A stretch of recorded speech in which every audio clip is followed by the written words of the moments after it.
नमस्ते छात्रों, सभी को सुबह का प्रणाम। कैसे हैं आप? सब अच्छे हैं ना? ओके। आज मैं आपकी कक्षा के घटक 3 स्वामी विवेकानंद पाठ के आगे भाग को मैं आज आपको समझाऊंगा। समझ गए? पाठ 3 है स्वामी विवेकानंदा। पहले वीडियो में इस पाठ के पहला भाग को मैं आज आप लोगों को समझाकर भेज दिए थे। समझे हैं? पहले वीडियो में मैंने स्वामी विवेकानंद जी के बचपन और बचपन में स्वामी विवेकानंद जी का स्वभाव कैसे थे, खेल कूद, संगीत की अभिरुचि, जिसके बारे में मैं विस्तृत रूप से आप लोगों को समझा कर भेजा था। समझ गए? इस वीडियो में मैं इस पाठ के आगे भाग को मैं आप लोगों को समझा कर भेज दूंगा। किताब खोलिए, पेज नंबर 20 में है दूसरा भाग का यह गद्य भाग। दूसरा प्यार से देखना है, चित्र है ना, चित्र से नियर है, देखिए स्वामी परमहंस के जीवन, दूसरा प्यार से अब करना है। समझ गए? किताब देख रहे हैं सभी?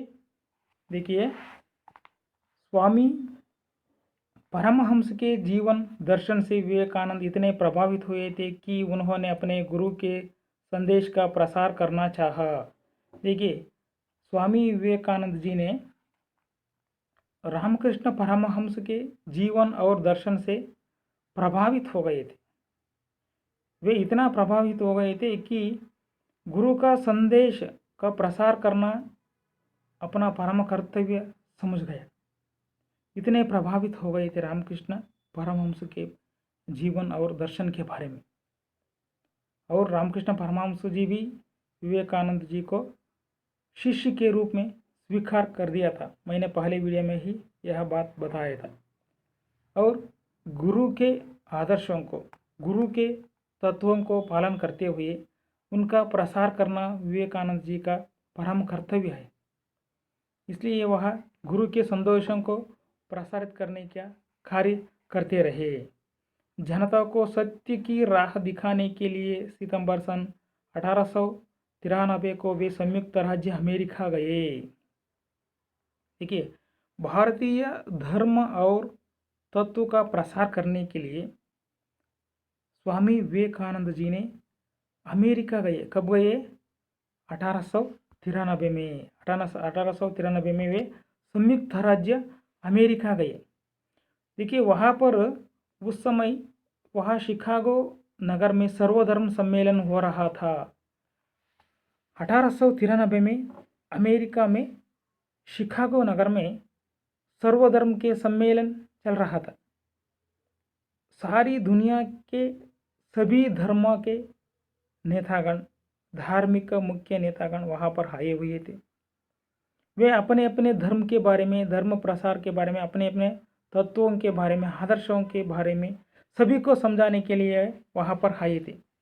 भारतीय धर्म और संस्कृति के बारे में परिचय कराने के लिए स्वामी विवेकानंद जी वहाँ पर गए थे। कब गए थे? 1893 में। इस महासभा में विवेकानंद ने भारतीय धर्म और तत्वज्ञान पर भाषण दिया।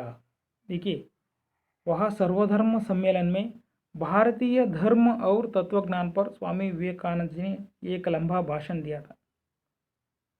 भारतीय धर्म क्या है, भारतीय संस्कृति कैसा है, संस्कृति का अर्थ क्या है पहले, और भारतीय धर्म और तत्वज्ञान अलग अलग देशों में रहने वाले अलग अलग धर्म और तत्वज्ञान से कैसे विभिन्न है, कैसे श्रेष्ठ है, इसके बारे में सभी को समझाना था। यह कार्य स्वामी विवेकानंद जी ने किया था। उनका भाषण बड़ा गंभीर और हृदयस्पर्शी था। स्वामी विवेकानंद जी का भाषण बड़ा गंभीर और हृदयस्पर्शी था। देखिए, वह स्थान पर पहले समझते थे विदेशों ने भारतीय धर्म और तत्वज्ञान को, भारतीय संस्कृति को विदेशी लोग हीन दृष्टि से, तुच्छ दृष्टि से देखते थे। उनको पता नहीं था भारतीय धर्म और तत्वज्ञान के बारे में, उनकी श्रेष्ठता के बारे में उन लोगों को पता नहीं था। वे हीन समझते थे और कभी कभी समझते थे ये भी धर्म है क्या, हिंदू धर्म ही एक धर्म है क्या, और भारतीय संस्कृति भी एक संस्कृत है क्या, ऐसे समझते थे। स्वामी विवेकानंद जी का वेशभूषण भी वैसे ही थे, अत्यंत सरल थे। स्वामी विवेकानंद जी के चित्र में आप शायद देखे होंगे, उनका वेशभूषण भी अत्यंत सरल थे, उनका जीवन शैली भी सरल थे। इसीलिए स्वामी विवेकानंद जी को देखते ही वे लोग अत्यंत हीन दृष्टि से उन्हें देखने लगे। उस महासभा में स्वामी विवेकानंद जी को लास्ट सीट में बैठाया था, अंत में बैठाया था। सभी धर्म वाले ने अपने अपने धर्म के बारे में, तत्वों के बारे में भाषण करने के बाद अंत में, लास्ट में स्वामी विवेकानंद जी को भाषण करने के लिए बुलाया था। सभी लोग उठकर चलने शुरू कर दिए थे, इधर उधर देखने गए, और इधर कुछ लोग वहाँ से उठकर चले गए, चलने के लिए शुरू हो गए थे। तभी महात्मा स्वामी विवेकानंद जी ने वहाँ पर आकर भाषण शुरू कर दिया।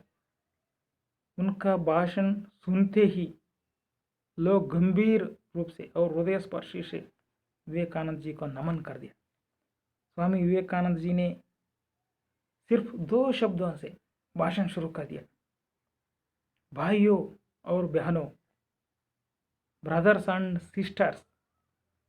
नाम सुनते ही सभी लोग वहां आकर बैठ गए, क्योंकि वहां तक भाषण किए हुए सभी धर्म के लोग इन 2 शब्दों का उपयोग नहीं की थी।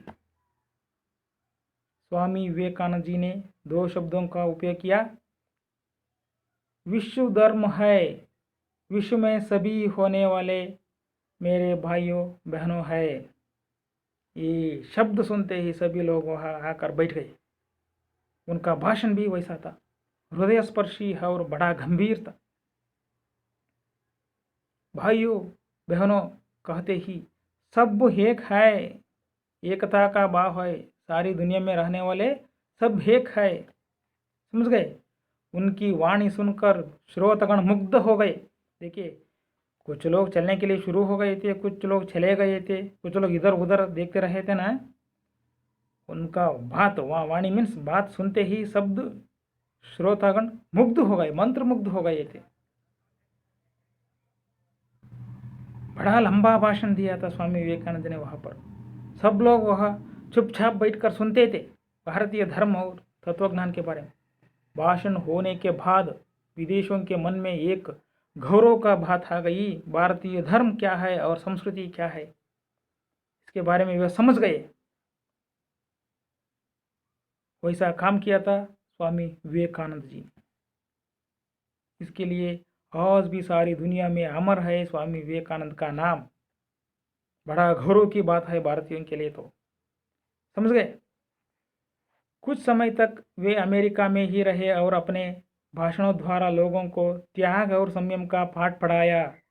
देखिए, कुछ समय तक स्वामी विवेकानंद जी ने अमेरिका में ही रह गए और अपने भाषणों द्वारा लोगों को त्याग और संयम का पाठ पढ़ाया।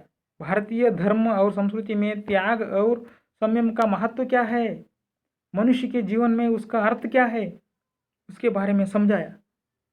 इसके बाद वे इंग्लैंड और स्विट्जरलैंड भी गए और वहां उन्होंने सत्य और धर्म का प्रसार कर भारत के गौरव को बढ़ाया। देखिए, इसके बाद में वे इंग्लैंड और स्विट्जरलैंड भी गए, वहां उन्होंने सत्य और धर्म का प्रसार कर भारत का गौरव को बढ़ाया।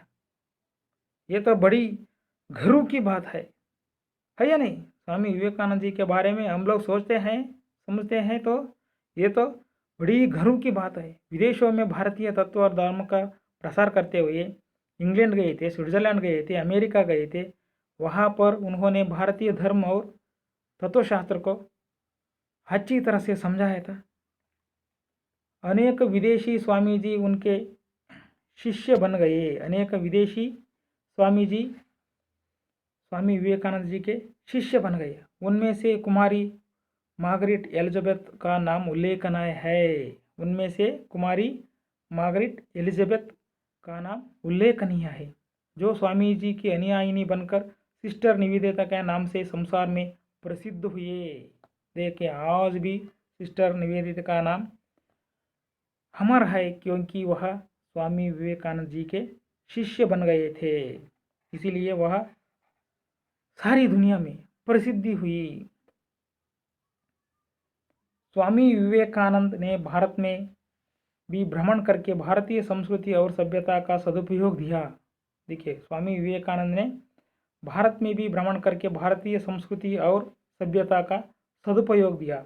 उन्होंने अंधविश्वासों तथा रूढ़ियों को हटाकर धर्म का वास्तविक मर्म समझाया। स्वामी विवेकानंद जी ने अंधविश्वास, समाज में रहने वाले अंधविश्वास और रूढ़ियाँ होते हैं, उन रूढ़ियों को हटाकर धर्म का वास्तविक मर्म समझाया। उन लोगों को धर्म के बारे में अच्छी तरह से समझना नहीं आते थे, इसीलिए धर्म क्या है, धर्म में क्या क्या है, वे कुछ करते थे वही धर्म समझते थे। कुछ लोग अंधविश्वासों से काम करते थे, रूढ़ियों का पालन करते थे, धर्म में उनका कोई ज़रूरत नहीं था, धर्म में कोई अर्थ भी नहीं था, वैसे आचरणों का पालन करते थे। उन आचरणों को, असभ्य आचरणों को हटाकर धर्म का वास्तविक रूप क्या है, धर्म में क्या क्या पालन करना है, उसके बारे में स्वामी विवेकानंद जी ने समझाया सभी भारतीयों को। साधु सन्यासी वर्ग को भी उन्होंने शांति प्राप्त करने का नया मार्ग जताया। और साधु सन्यासी लोग कुछ होते हैं, उन लोगों को शांति प्राप्त करने का नया मार्ग दिखाया। शांति को कैसे पाना है, मनुष्य को अपने जीवन में शांति का स्थान क्या है, उनको पाना किस तरह से पाना है, उनको नया मार्ग दिखाया स्वामी विवेकानंद जी ने। वह था दीन दुखी जनों की सेवा और सहायता का मार्ग। देखिए, स्वामी विवेकानंद जी ने रामकृष्ण आश्रम का स्थापना की कलकत्ता में। उनके द्वारा दीन दुखी जनों को और समाज सेवा करने वाले लोगों को सहायता का मार्ग दिखाया। कैसे करना है सहायता दीन दुखी लोगों को, गरीब लोगों को, उनको अपने जीवन में क्या महत्व है, इसके बारे में अच्छी तरह से समझाया स्वामी विवेकानंद जी ने। इसलिए स्वामी विवेकानंद जी का नाम आज भी शाश्वत है, अमर है, क्योंकि उनका कार्य ही वैसा है। अपने गुरु रामकृष्ण परमहंस जी के तत्वों को प्रसार करने के लिए और उनका आदर्शों को पालन करने के लिए रामकृष्ण मिशन की स्थापना की थी कलकत्ता में। आज भारत के अलग अलग भागों में उनका रामकृष्ण परमहंस जी का तो तत्व और आदर्शों का पालन करने के लिए अलग अलग शाखाएं भी स्थापित हुए हैं। स्वामी विवेकानंद जी का जो कार्य वैसा था। समझ गए? यहाँ तक इस पाठ को मैं खत्म कर दूंगा। अगले वीडियो में इस पाठ के अंतिम भाग को मैं समझाकर आप लोगों को भेज दूंगा। इस पाठ के द्वारा आपके मन में कोई प्रश्न है तो पूछ लीजिए। धन्यवाद।